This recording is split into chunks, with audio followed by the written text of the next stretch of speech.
Thanks very much for staying with us. Time now for Eye on Africa with me, Georgia Calvin-Smith. Tonight, Somali extremist group Al-Shabaab claims responsibility for a fatal armed raid on a hotel in Mogadishu. At least a dozen are killed before the siege is brought to an end by security forces.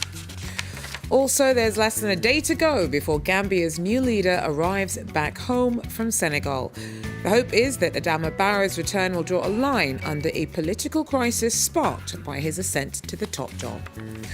And we turn to Morocco, where teens still feed their need for speed with trusty mopeds. But time and tastes catch up with even the most beloved of classics, even the vintage Peugeot 103, if you can believe it. But first, at least a dozen people have been killed in a fatal bomb and gun raid on a hotel in Mogadishu. The head of the city's ambulance service has reportedly confirmed that 28 deaths have occurred, although the Somali security minister had earlier put the death toll at 15. Members of the Somali Islamist extremist group Al-Shabaab have claimed responsibility for the attack. It began with suicide car bombs being rammed through the gates of Daya Hotel, as Nicholas Chemin brings us the details. Suddenly, there was a second explosion. A little earlier, a first car bomb went off. Al-Shabaab militants then attacked a hotel popular with government officials. Some witnesses said they pretended to be rescue teams, told customers to come out and then shot them. Many people were killed. The jihadists were later shot dead by security forces. More than 51 people were injured in the attack. We've started an investigation. Al-Shabaab regularly carry out attacks in the capital, Mogadishu. Many journalists were wounded by the second explosion as they had rushed to the scene after the first bomb went off. We were covering the scene of the blast with other journalists. When the second bomb exploded, I saw many people lying on the ground, dead. Others were wounded. The attack came just before the country's election commission announced that the presidential vote would finally take place on February the 8th. The date has been pushed back many times. Lawmakers will choose the president. A universal suffrage election is only planned in 2020. But observers say the February election should nevertheless be the most democratic voting process in decades. Somalia has not had an effective central government since Adama Barrow was toppled in 1991. Well, Barrow's on his way back. Gambia's new president, Adama Barrow, is prepping to return home and so hopefully signal the end of the political crisis that was sparked by his predecessor's rejection of election results. The unrest caused by longtime leader Yahya Jammeh's refusal to step down forced Barrow to flee to neighbouring Senegal.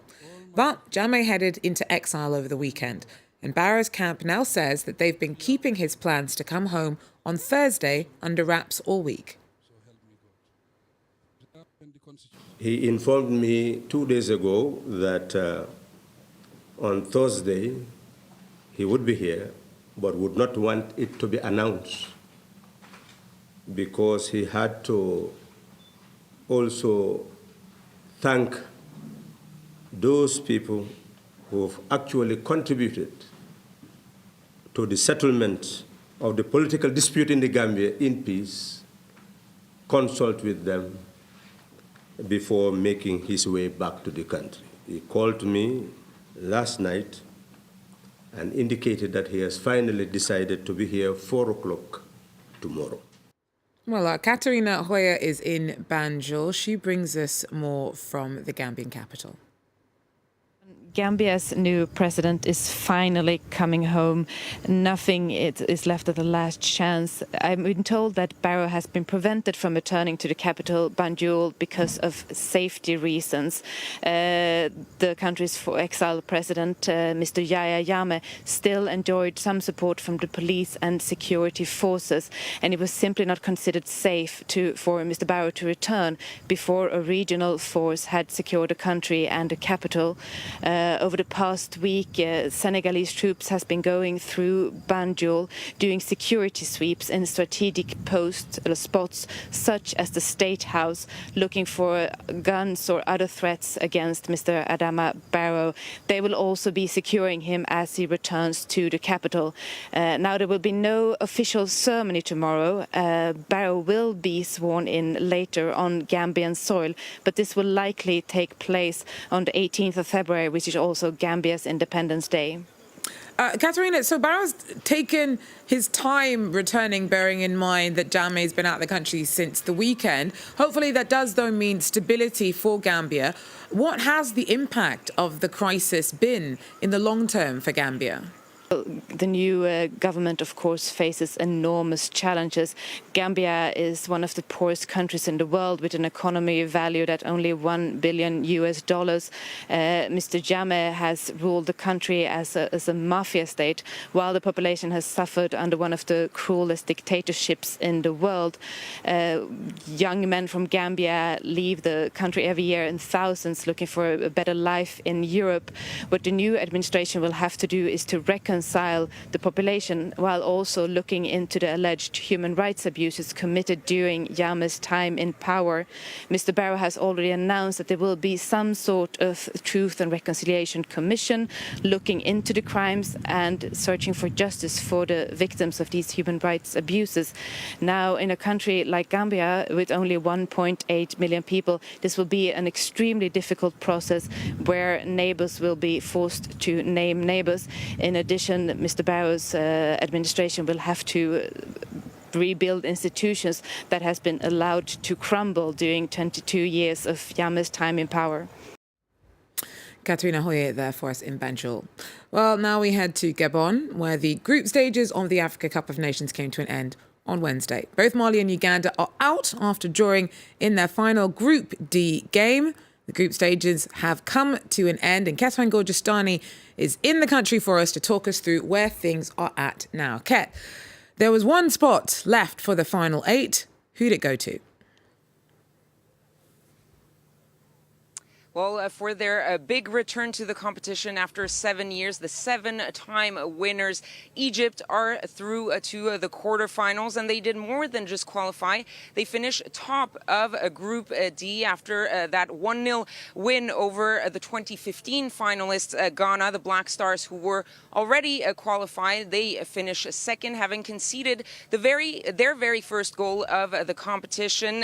Egypt scoring early in the game through Roma striker Mohamed Salah. Beautiful free kick that went through a gap in the Ghana wall. So Egypt are through along with Ghana. That means that we now have the full picture of these quarterfinals. The Pharaohs will be taking on Morocco here in Port-Gentil on Sunday, while Ghana will be facing the DRC. But these quarterfinals will kick off on Saturday in Libreville, with Burkina Faso taking on Tunisia, followed by the clash between Senegal and Cameroon.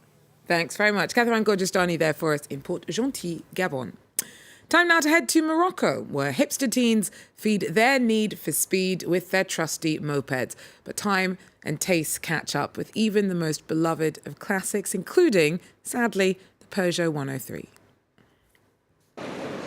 This used motorcycle market in the Moroccan capital, Rabat, looks more like an antique fair. Here you can still find the legendary Peugeot 103 that first hit the road in 1971. Drivers in Morocco need no license for the moped, which was all the rage until the early 2000s. But the vintage charm of the 103 is struggling to keep up with newer models. Everyone wants to buy new motorbikes. If they buy a used one, they pay $200 and half that in repairs. It's better to pay $400 for a new one because you can't find good mechanics now. Peugeot stopped producing 103s in Morocco in 2014. The only ones left are old models or cheap Turkish-made copies. Today, Rabat's motor stores are filled with shops selling Chinese-made mopeds. Nowadays, there aren't any French Peugeots left. There are only Chinese products with 4-stroke engines and gears. That's what sells today. They're more modern and more solid than the new Peugeots that come from Turkey.